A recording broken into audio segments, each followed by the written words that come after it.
good to have everybody here. We passed a budget. It seems exciting. I'll let Senator Huff talk about that. We're all very tired. Great budget.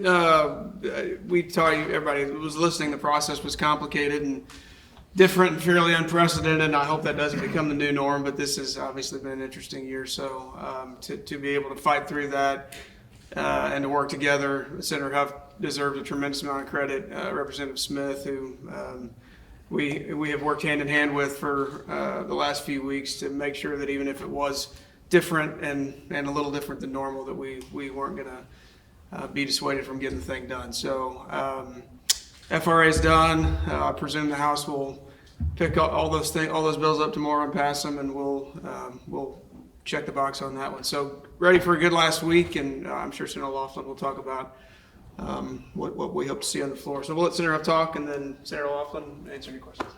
You want me to go? Yep. Okay.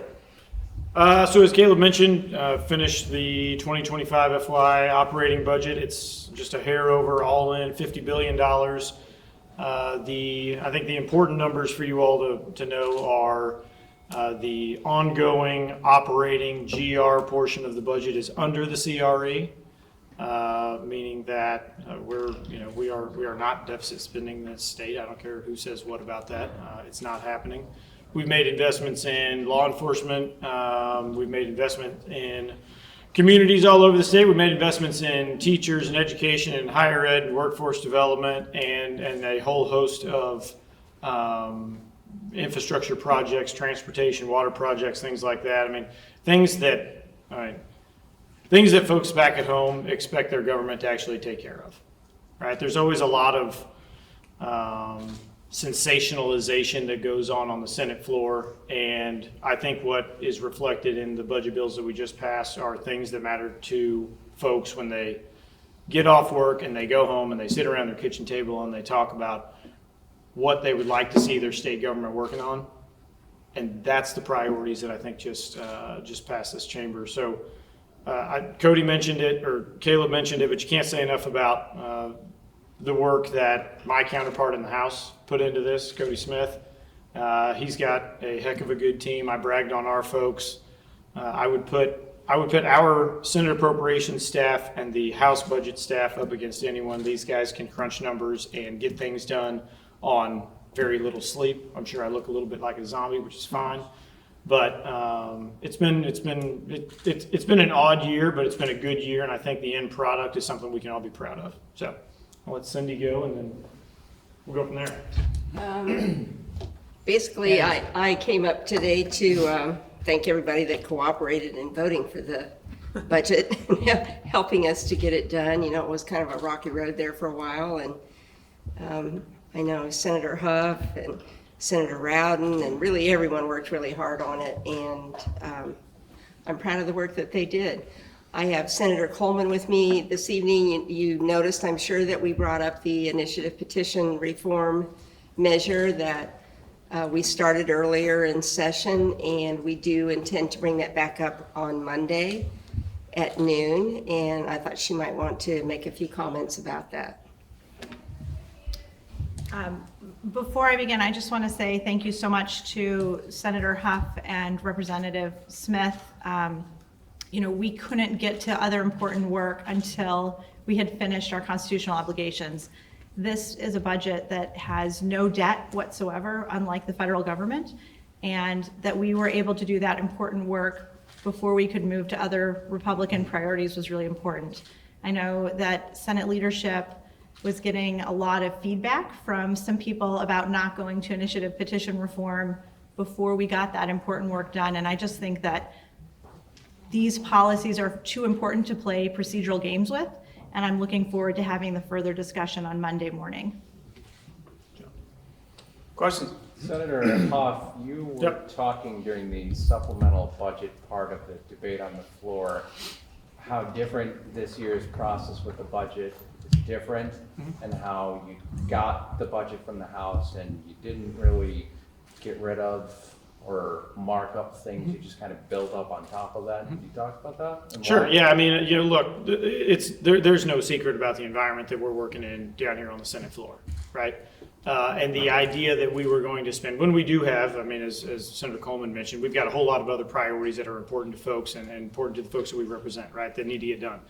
The idea that we would spend 2 full weeks, possibly, putting a budget together, going through the normal channels of perfecting it on the floor, sending it to conference, bringing it back up. I think, you know, like I said, decisions were made and we've met and talked about it over and over, but this came together in a good way. Yes, different than normal. And to Caleb's point, I hope not the new normal, but it worked. And, you know, like I said, the end product is a good, sound, fiscally responsible, conservative, and prioritized budget about the things that I think, you know, the Republican and a lot of our Democratic colleagues want to see the state be doing. I heard what you said when you were talking about how you passed a budget that people of Missouri expect you to pass when it comes to their government. But Sure. overall, what do you think you're happiest with?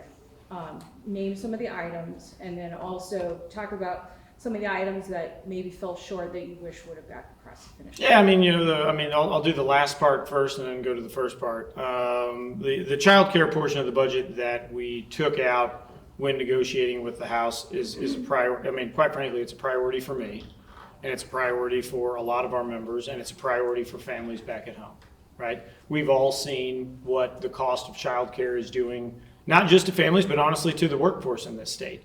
And so the fact that we had to make some changes to navigate, negotiate with the House on those lines, you know, it's not really where I wanted to see that land. We're still going to make some good investments there, but in my opinion, that's one of those lines where we probably fell short. Things that I'm most proud of, I mean, honestly, like, you know, the investments in education. You know, the House had cut the core increase to higher education, and we put it back in. They had wanted to cut the career ladder portion of teacher pay, and we put it back in. A lot of first responder kind of things. An awful lot of infrastructure projects around the state.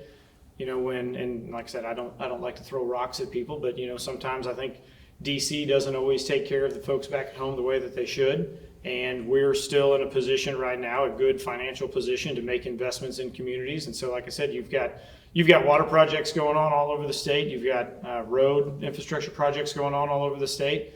And so it was a good balance of those kinds of priorities. Yeah. Is there any concern that the House might start passing the budget later to get to this position where they have to negotiate here versus in conference committee, where I think the Senate would have the upper hand? Oh, Caleb, God love him, Thank you. because somebody's got to. Caleb, you know, when another one of our colleagues and I wanted to have a more robust discussion about priorities in this state, Caleb said, "Hey, maybe give me 2 minutes and let me talk here. Let me talk about the process." I'm not in this business to go beat someone else. That's not what it's about for me. It's about the priorities that matter to the people that we represent. It's not about the Senate winning. It's about crafting something that is good for everyone. It's good for the people that we represent. Some people, I think, want to make everything a contest about who got the win. You know what? Today, Missouri got the win. It's not about the House beating the Senate or the Senate beating the House or somebody having the upper hand. It's about us. And I wish, you know, the school kids that were behind us when that was going on, they left. I was going to do this when they were there. Negotiating is not a bad thing.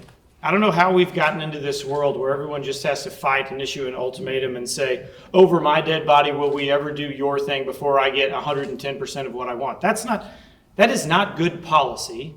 It's not good appropriating. And so, I mean,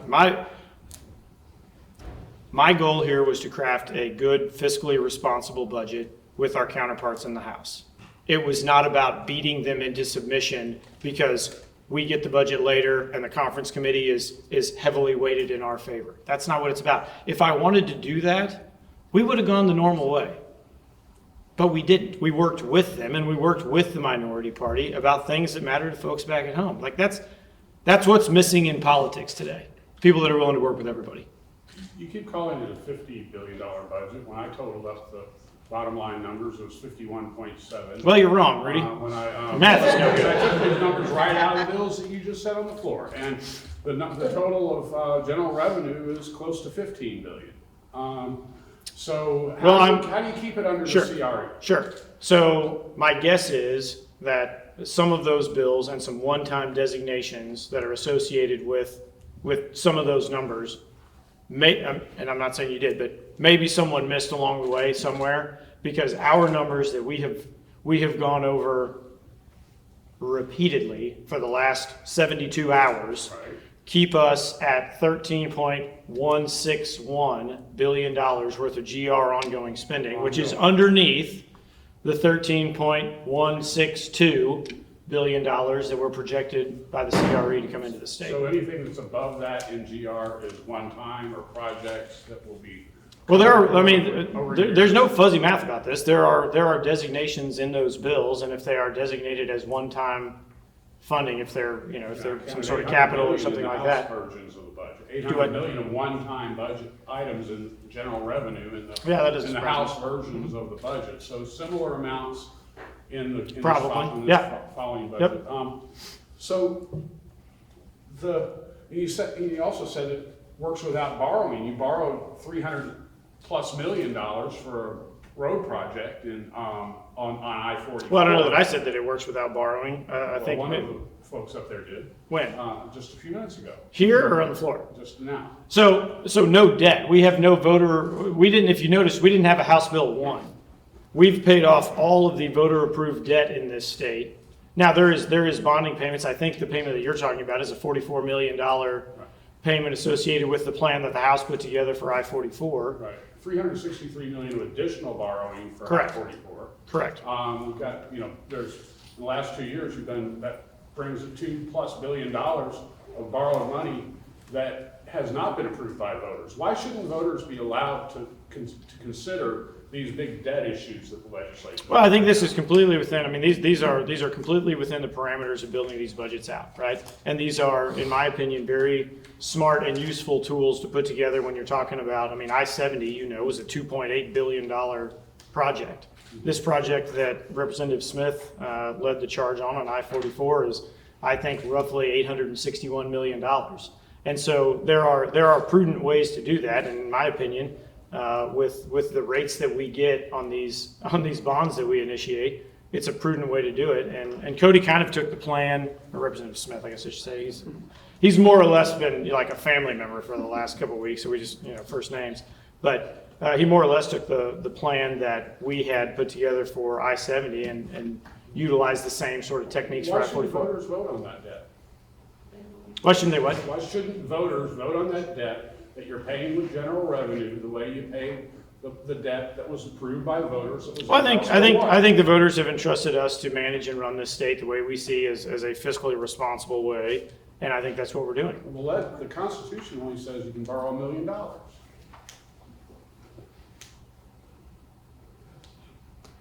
One of the things taken out, looking at the health and senior services bill, was those home care provider rate increases. Well, I know that was something that you said keeping a promise of commitment, and it looks like that's not going to be in there. Talk about that decision. Yeah, like I said, budgets are about priorities, and you don't, in any situation, I think, get 100% of what you want to get. And like I said, one of the major goals for us this year was to keep that ongoing GR spend underneath the CRE, and so some of those ongoing costs like that, we just, flat can't afford every single year. All right, guys, last question. I wanted to ask you about what might seem like a smaller potatoes dollar amount to this budget, but it originally was in the House. Your committee took it out, but it's in the final version. It's $2.5 million for firearm detection systems at schools. The way it's written, it looks like it would go to one company, or one company would qualify. So that was Why sure. is this in there? So that was, specifically, that was a House addition. I think we had originally taken it out. It was something that Representative Smith and a number of his colleagues thought passionately about. And look, when you want to start talking about gun violence, whether it's in a school or anywhere else, anything, in my opinion, that we can do to keep kids safe is probably a good investment. You've seen a lot of security investments in institutions around the state. And I think this is probably going to be a useful tool as we move forward to keep our kids safe at school. So thanks. All right, guys, thanks Did so you much. did you have any qualms?